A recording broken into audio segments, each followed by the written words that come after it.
Simo Matavulj, Pilipenda, iz Gornje Dalmacije.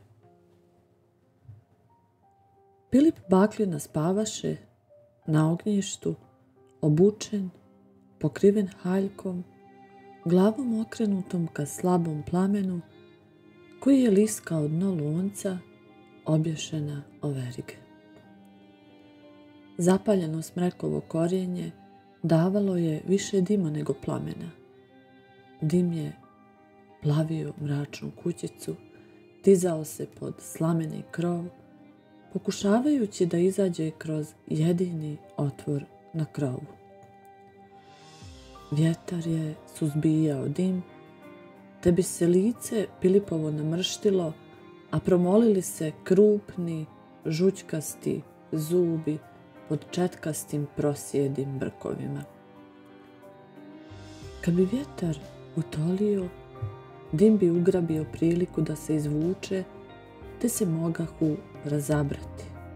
U jednom uglu krevet, ispunjen slamom, ali sav raskliman. U drugom razboj i na njemu nekoliko haljina. Prema vratima koš i nad njim naherena polica sa nekoliko komada posuđa. Oko ognjišta još 2-3 lonca i toliko tronožnih stočića. I to bješe cijelo pokućstvo. U dvorištu domaćica Jela Pilipova, sitna žena, ružna, posmatraše na pozitku 2 bremenca smrekovih panjeva, pomješanih sa nekoliko sitnih grabovih cepanica, što su njih dvoje sa velikom mukom za 2 dana nasjekli i prikupili po zabrežju nad selom. Vjetar je landarao njenim zubunom i kosom bez povezače, a ona je namještala panjeve kako će tovar izgledati veći.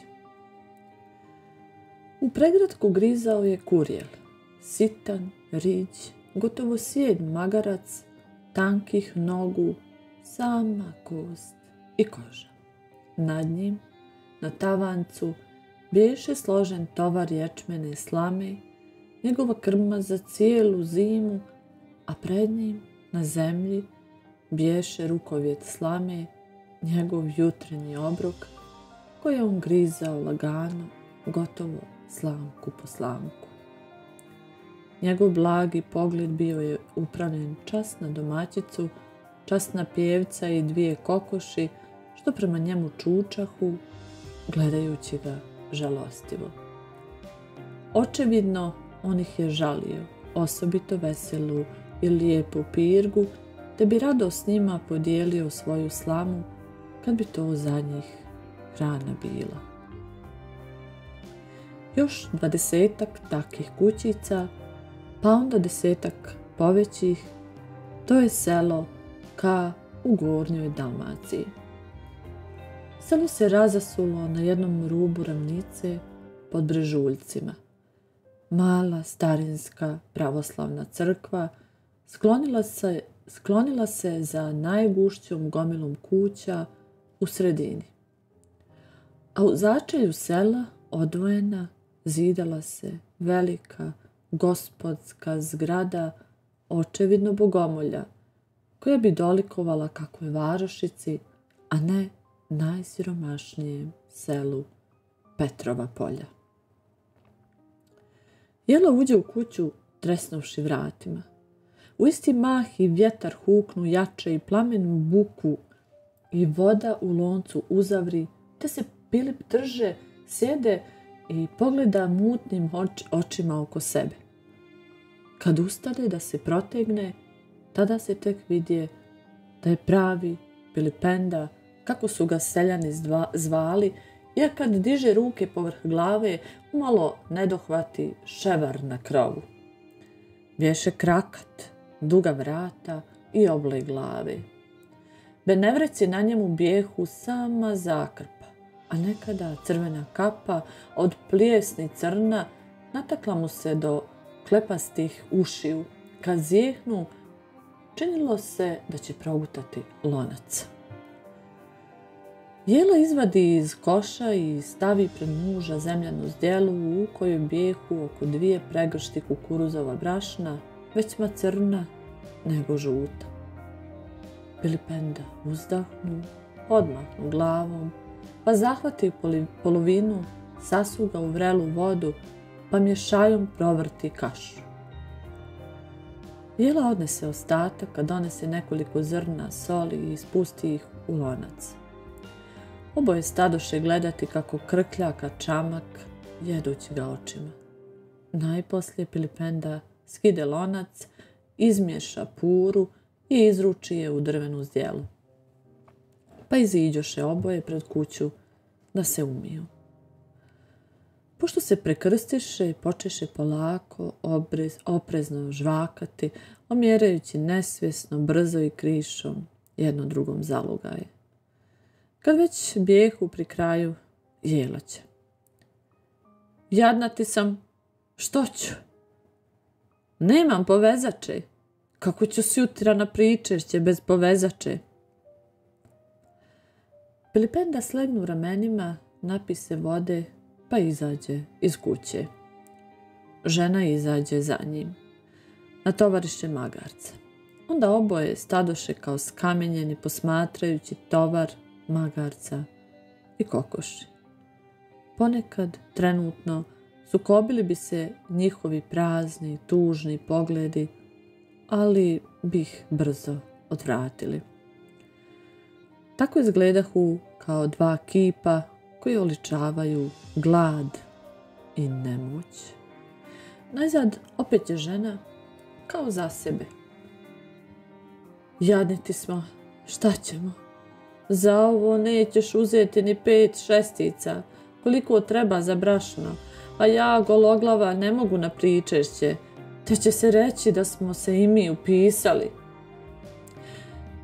Pilipenda pusti glas koji je nalikovao na režanje ljuta psa, pa izbuljivši krvave oči na ženu, zapita kroz zube. Hoćeš li da se upišem u tu vjeru? Sačuvaj, Gospode, reče Jela, ustuknuši i prekrstivši se. Onda Pilipenda uđe u magareći pregradak i donese najbolju kokoš. Jela, užasnuta, viknu. Ma zar pirgu? Hoćeš da prodaš pirgu? Pilipenda samo reče. Ej, ja! Pa dohvata dugački štap i pođe za magarcem. Put je vodio mimo Novu crkvu. Pilipenda ču gdje ga neko ozgo zovnu, ali pljunu put radnika, pa pohita dalje preko njiva. Kad stigoše na kolski put, Pilipenda se osvrte na planinu Dinaru, koja se bijeljaše od snijega.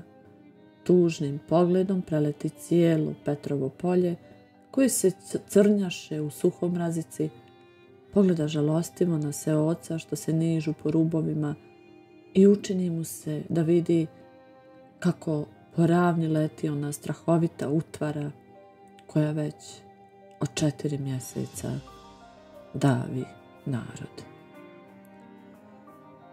To je bilo zimi godine 1843. Zbog neobično slabe ljetine još s jeseni zavlada glad po gornjoj Dalmaciji. Pred Božić malo koja kuća imađaše nešto žita, a zbog slabog saobraćaja u ono vrijeme žito je sporo dolazilo s mora u gradove, a bezdušni trgovci udariše prevelike cijene. Šumoviti stočni krajevi pomagahu se kojekako, prodavajući drva, hraneći se bijelim smokom, koljući stoku, prodavajući u bescijenje, ali golo Petrovo polje niti ima šuma ni stoke. Kad se već desilo nekoliko smrtnih slučajeva od gladi, onda općina Dršnika kojoj pripada Petrovo polje stade opravljati i graditi putove, plaćajući radnike kukuruzom.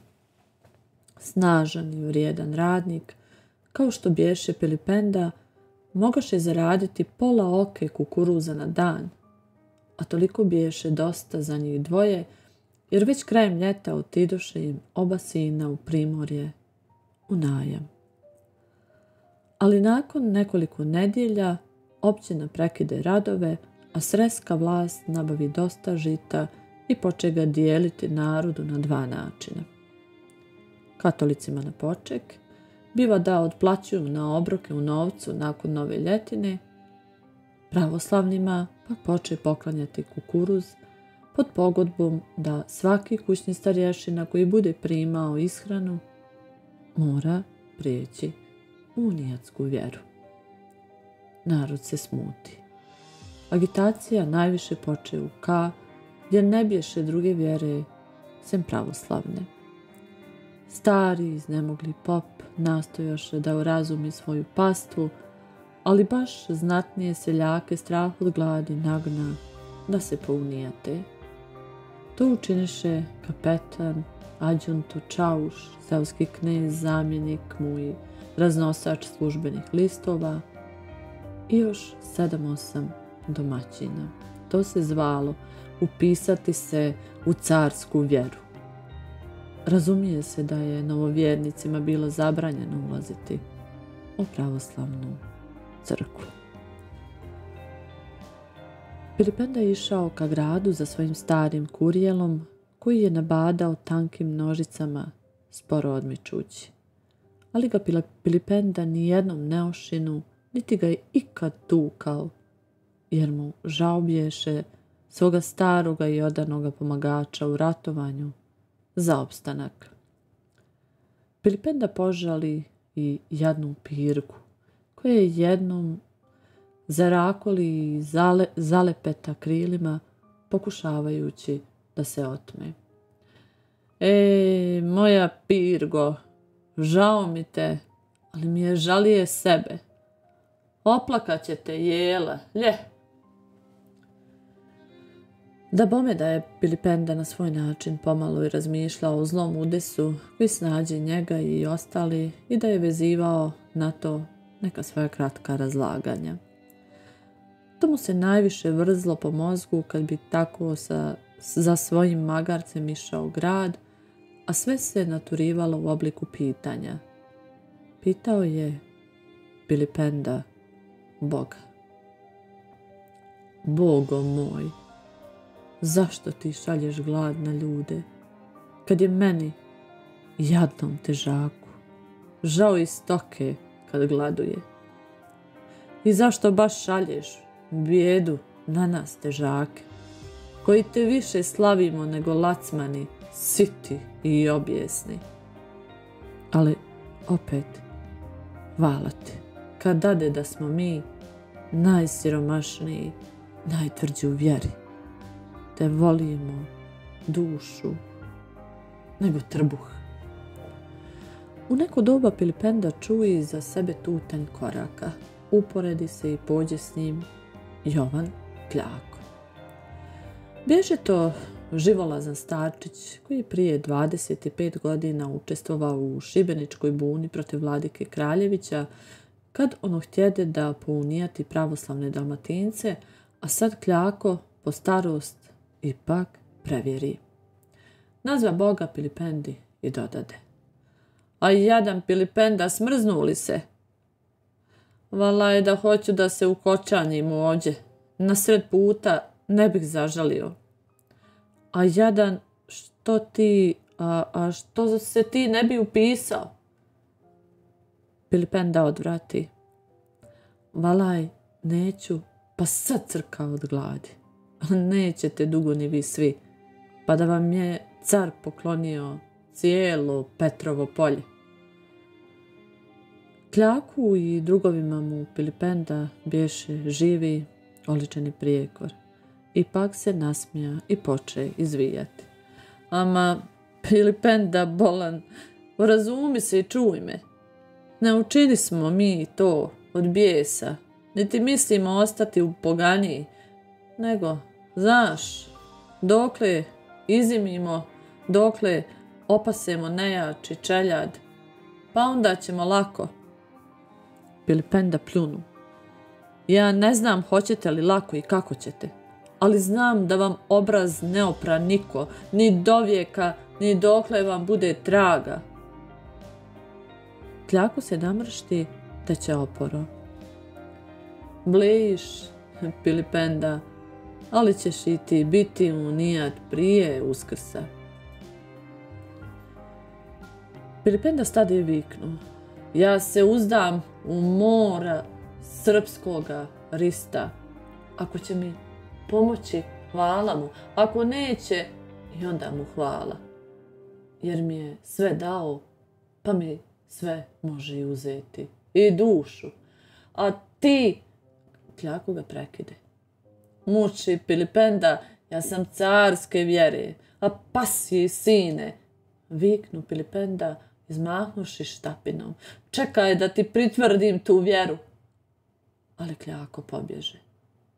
Onda Pilipenda, izvan sebe od gnjeva, svom snagom udari Kurijela. Ovaj stade, okrete glavu i tužno pogleda gospodara. A Pilipenda se postidje, pa ga obuze žalost, te sjede na pervaz od ceste i zaplaka se.